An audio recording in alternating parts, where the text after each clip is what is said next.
Okay, so ngayon, yung with much experimentation tsaka acoustic knowledge, the best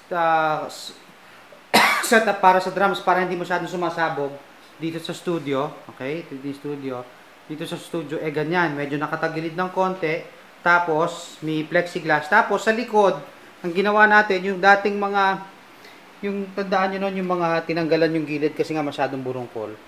Pwede siya. Kaya lang ang configuration niya ganyan, oh. Yan, oh, nakikita nyo. Naka-hook lang siya. Doon, oh, titignan niyo yung hook. Ayun, naka-hook lang siya. Ayun, ayun, oh. Naka-hook siya dito kaya para hindi tutumba. Hindi na kailangan dito sa baba kasi hindi na naman siya tutumba dahil naka-hook na siya sa taas. So ito, ginawa natin is dalawang ganito panel. Perfect siya, perfect. Na-contain niya yung sound. Yung sound na-contain niya dito lang sa area na to. So hindi na masyadong sumasabog.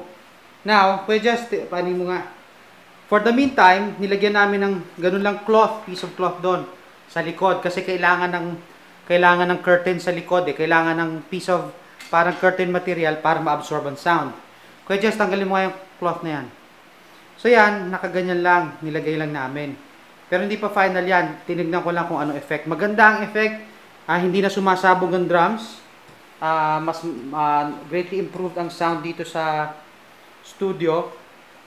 Yan. Greatly improved ang sound dito sa studio. Ngayon, kung titignan nyo, kapag walang kurtina, ganyan na itsura. Actually, yung kurtina will serve two purposes. Number one, yung first and foremost, magiging sound dampening siya. So yung kurtina, hindi kailangan cloth lang na nando, kailangan siya yung parang ripples, yung parang kurtina talaga yung merong waves na ganon. So ang gagawin natin dito is dito sa top na to maglalagay ng bar from there to there, patch bar, tapos doon isasabit yung kurtina para yung kurtina wavy for both. Tapos yung kurtina na yon will serve as sound dampening, which is the primary purpose para talagang maganda yung sound. At the same time, aesthetics din para hindi naman parang puting ganyan sa likod. So, ang mangyayari niyan, bibili ng kurtina na medyo kapareho ng kulay ng walls. So, mga parang around yellow, no? Yellowish na parang varnish yellow. Maghanap ng kurtina ng cloth na ganon na medyo makapal. Kahit hindi masyado makapal, tapos lalagay dun sa bar doon para tatakpan niya. Now, it will again serve two purposes. Yung unang-una, most importantly, yung sound dampening material.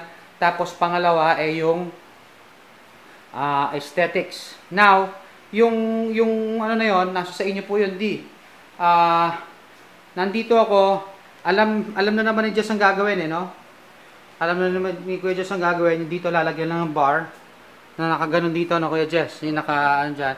Tapos doon isasabit yung kurtina, tapos para yung kurtina nga, alam ni Kuya Jess yun. Nasa inyo yun, Dad, kung gusto nyo ipagawa na ngayon, or hintayin na lang kayo. Pero that's what's happening here dito sa Studio A. And that's the best solution that we have para yung sound dito maging contained at maging mas maayos at ma-avoid na natin yung mga sumasabog na sounds dati. Sige, over and out.